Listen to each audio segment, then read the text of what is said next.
Hey everybody, here we go with chapter 11. So this is a really long chapter again, so I'm not going to read it all today, or all right now in this video. I'll break it up into at least 2, maybe 3. It's almost an hour.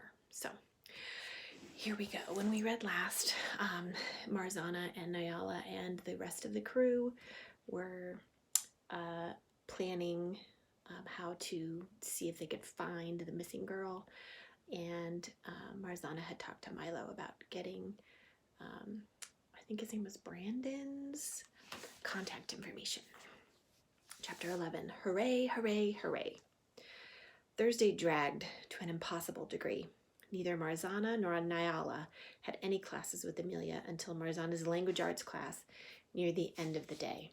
They could have met up during the free study hall period again, but they hadn't arranged it in advance, and Amelia was curiously absent from both the hallways and the dining hall.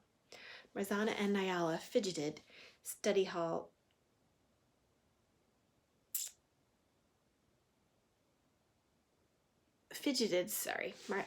and Nyala fidgeted study hall away from their usual spot in the parlor, skipping the sofa itself in favor of the floor between it and the window. Marzana sat cross-legged, attempting to tie a grief knot in her pink shoelace. Honora's demonstration the night before had been too rapid to follow, but Mary Mead's library had 2 books on knots. One of them lay open in her lap. "You don't think she got caught, do you?" Nyala asked quietly from the floor by the window, where she had been staring down into the courtyard. Marzana suspected she knew what had been going through her friend's head.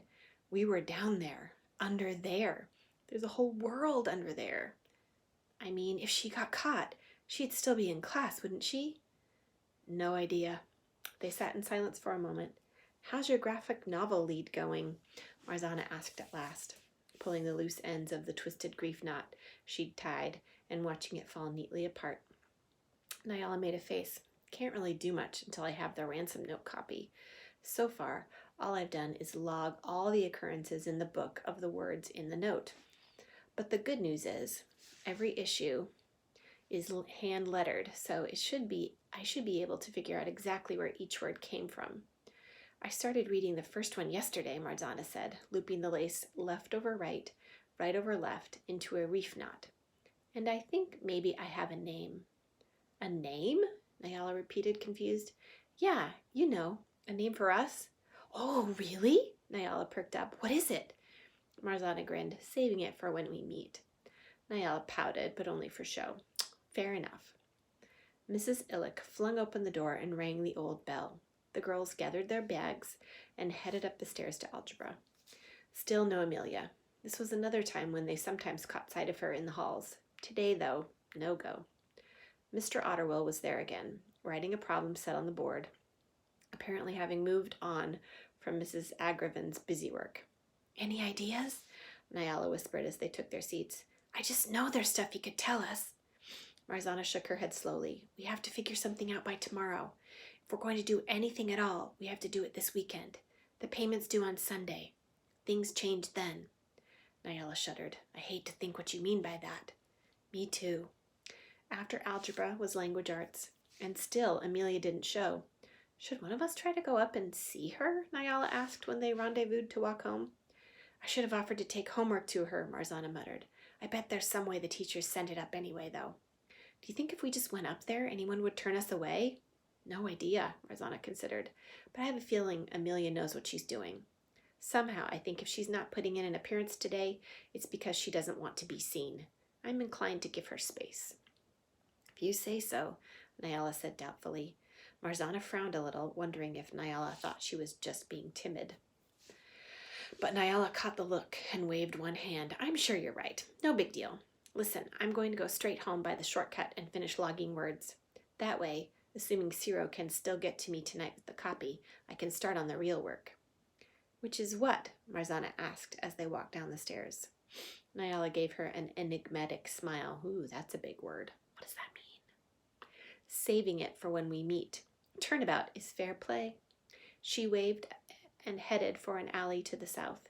It was a more direct route home for her, but it meant Marzana had to walk the whole way back to the viaduct alone, which wasn't a bad thing, really. She still had to figure out how she was going to introduce Ciro to her parents. He was waiting when she got to the west stairs, leaning against one of the stone balusters and eating a shaved ice from a vendor who kept a stall on one of the lower risers. "Hey," he said as he walked up. "This stuff is amazing. Currant mint. Have you had this?"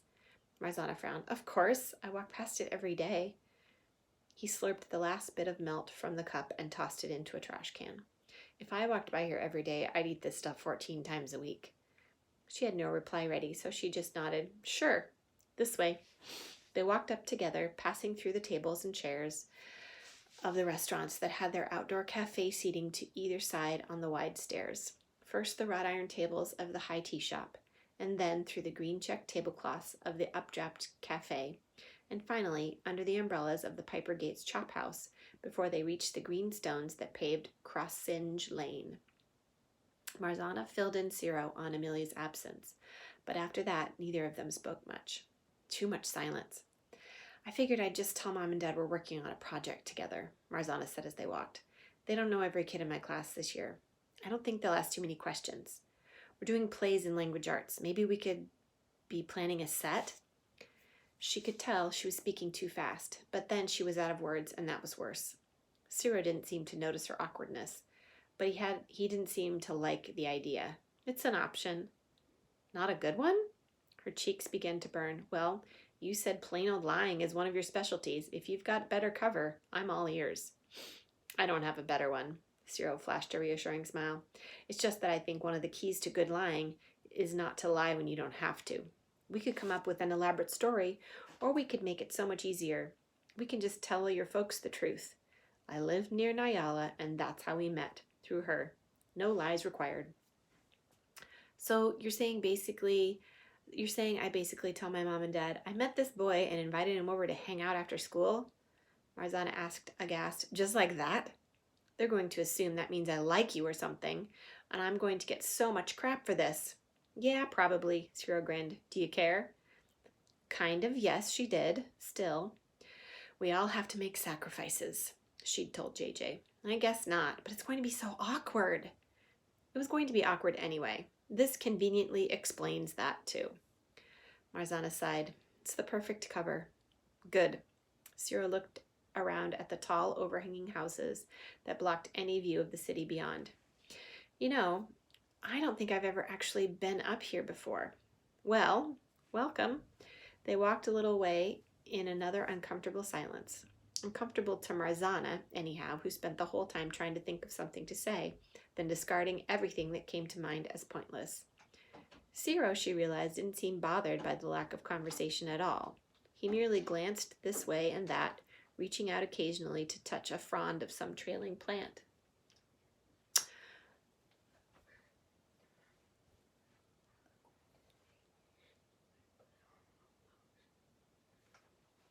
"Oh," Marzana said, as it suddenly occurred to her that there was something she needed to ask. "Did you manage to find any of your grandfather's below-ground stuff?" Ciro shook his head apologetically. "Nope. Or yes, sort of. Mom drafted me into a thing the second I walked in the door. She needed me to find a bunch of my old baby clothes for a shower she's going to tonight. So while I was looking for them, I did a pretty thorough search of the attic. I know where Granddad's stuff is. I just didn't have a chance to look at it or even bring it down because Mom was in such a hurry for the baby stuff. But she'll be out of the house tonight and I'll have the whole place to myself. I should have everything you need by the time we meet on Friday." "Great." She stopped in front of Hedgehog Court and rooted in her pocket for the key. "Wow," Ciro said, looking up at the tower that overhung the street. "This is impressive and weird." "It gets weirder," Marzana said, opening the door and ushering him inside. She tossed her backpack on the floor of the foyer, then stopped. There were angry voices coming from the living room, but muffled in a way that happened only if you pulled the almost never-used pocket doors closed. Marzana couldn't quite make out the words, but the voice speaking right now was her mom's, and the tone was unmistakably dangerous. She hesitated for only a moment, debating whether or not to announce their arrival before a sharp cough, loud but fussy, that had to be Nick Larvin, silenced her. Mother's voice. Nick Larvin plus dangerous mom tones meant there was someone else in the room too, and not just her father. Mr. Hacklebaron might well have been with them, but that voice was not one Barbara Hacklebaron used with anyone she liked. which meant Nick had probably done exactly what she had sent him to do. He'd brought Rob Ganrider in for a little talk. One of the doors scraped open, and Marzana's mother stalked out into the hall. "Marzie," she said grimly, "welcome home. Do me a favor and stay clear of the living room for a bit." Sure." Her mother's eye flickered over at Ciro.